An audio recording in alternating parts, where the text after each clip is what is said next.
دارالعلوم دیوبند کو ٹارگٹ کیا جاتا ہے، نشانہ بنایا جاتا ہے، کہا جاتا ہے کہ دارالعلوم دیوبند میں جھنڈا نہیں لہرایا جاتا، سیلیبریشن نہیں کیا جاتا، لیکن پچھلے کئی سالوں سے باضابطہ دارالعلوم دیوبند میں یوم آزادی کی تقریب کا یا 26 جنوری پر ریپبلک ڈے منانے کا سلسلہ جاری ہے، جھنڈا لہرایا جاتا ہے، اور اس مرتبہ دارالعلوم دیوبند میں باضابطہ پبلکلی جھنڈا لہرایا گیا، یوم جمہوریہ کو سیلیبریٹ کیا گیا اور جن من گن کو گایا گیا۔ اور اس کے بعد مولانا ارشد مدنی نے جو تقریر کی، مولانا ارشد مدنی نے جو تاریخ بتایا، اور پوری دنیا کو مولانا ارشد مدنی نے میسج دیا کہ ہندوستان کو جو آزادی ملی ہے، ہندوستان جو آزاد ہوا میں سانس لے رہا ہے، انگریز کو ہندوستان سے جو جانا پڑا، تو اس میں سب سے بڑا کردار اور سب سے اہم رول علماء کرام کا ہے، مسلمانوں کا ہے، دارالعلوم دیوبند اور جمعیت علماء ہند کا ہے، اور یہ تاریخی سچائی ہے، یہ حقیقت ہے، اس کو کبھی بھی فراموش نہیں کیا جا سکتا۔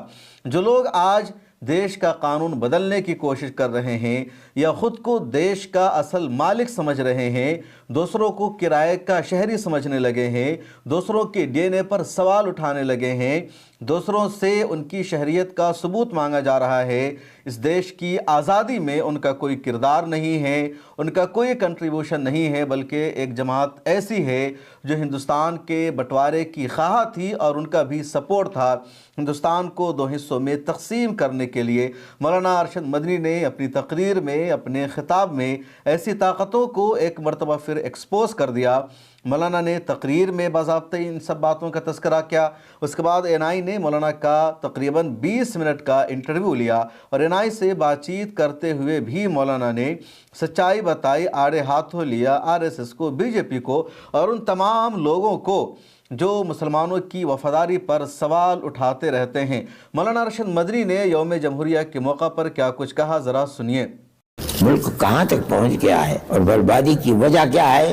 انہیں کیا معلوم ہے کہ مسلمان نے ملک کی آزادی کے لیے کیا قربانی دی ہے؟ یہ اپنے بڑوں کے نام پیش کر دے کہ ہماری یہ قربانی ہے، مر جائیں گے پیش نہیں کر سکتے، اور اگر پیش کریں گے جھوٹ ہی پیش کریں گے۔ دارالعلوم اپنے اس مقصد کے اندر ابھی بھی کامیاب ہے۔ جو لوگ آپ کو کام کرتے نظر آئیں گے، چاہے تعلیمی اعتبار سے، چاہے باطل کے گھروندے کو توڑنے کے لیے، دارالعلوم دیوبندی کے لوگ آپ کو ملیں گے، بلا واسطہ ہوں یا بالواسطہ ہوں۔ جہاں بربادی اور تباہی آتی ہے، کام کرنے والے لوگ یہی ملیں گے۔ لیکن یہ افسوس کی بات ہے کہ وہ مدرسے جن کی اینٹ اور پتھر رکھا گیا تھا آزادی وطن کی مجاہدین کے لیے، انہی کی بنیادوں کو اکھاڑ کر پھینکنے کے لیے گورنمنٹ اپنی جگہ پر تیار ہے۔ دارالعلوم جس کی بنیاد ملک کی آزادی کے لیے مجاہد پیدا کرنے کے لیے رکھی گئی تھی، اور انہوں نے مجاہد پیدا کیے۔ مفتی اعظم حضرت شیخ الہند رحمۃ اللہ علیہ کے شاگرد ہے مولانا حفیظ الرحمان صاحب، حضرت مدنی رحمۃ اللہ علیہ، بشیر احمد بھٹا، اور کون اگر گنو گے، سارے علماء کی فہرست ملے گی آپ کو، کون نے ملک کی آزادی کے لیے کام کر رہے تھے۔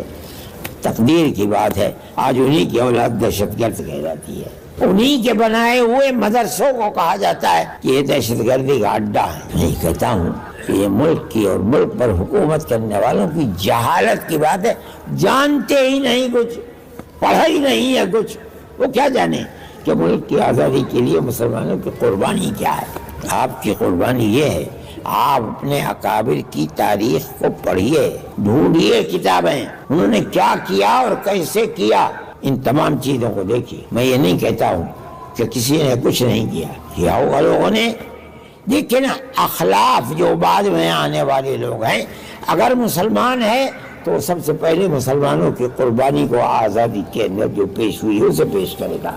آپ اپنی قربانی کو پیش کیجئے۔ کون مائی کا لال ہے جو اپنے بزرگوں کی قربانی کو ہم پیش کر سکتے ہیں؟ اس لیے کہ ہمارا جہاد آزادی سن 1803 سے چلا ہے، اور سن 1947 میں جا کر کے ختم ہوا ہے۔ ہم جانتے ہیں اس کو 150 سال تقریباً۔ یہ آپ کی تاریخ ہے، آپ کے بزرگوں کی تاریخ ہے، آپ اس کو نہیں سمجھتے ہیں۔ میں کہتا ہوں سمجھنا چاہیے، پڑھنا چاہیے، تاکہ آپ کے دل کے اندر حوصلہ اور قدر پیدا ہوگی آپ کے بزرگوں نے کیا کیا ہے ملک کے لیے، قربانی کیا دی ہے۔ لیکن میرے بھائی زمانہ بدل گیا، اب جو لوگ ہیں وہ ملک کو وہ پرانی تاریخ جو مسلمان کی تاریخ تھی، ہر تاریخ کو مٹا رہے ہیں۔ دوسری طرف جن لوگوں کو جھنڈا لہرانا تھا، جن کو ریپبلک ڈے منانا تھا، ان میں سے کئی لوگوں نے ترنگا کی جگہ بھگوا جھنڈا لہرایا ہے۔ کچھ گروپ تو ایسا بھی ہے جو دن رات ماحول خراب کرتا ہے یا نفرت کو پھیلاتا ہے۔ ان لوگوں نے یوم جمہوریہ کے موقع پر بھی دیش کا ماحول خراب کرنے کا کام کیا ہے، نفرت پھیلانے کا کام کیا ہے، اور ان کے خلاف ایکشن ہونی چاہیے۔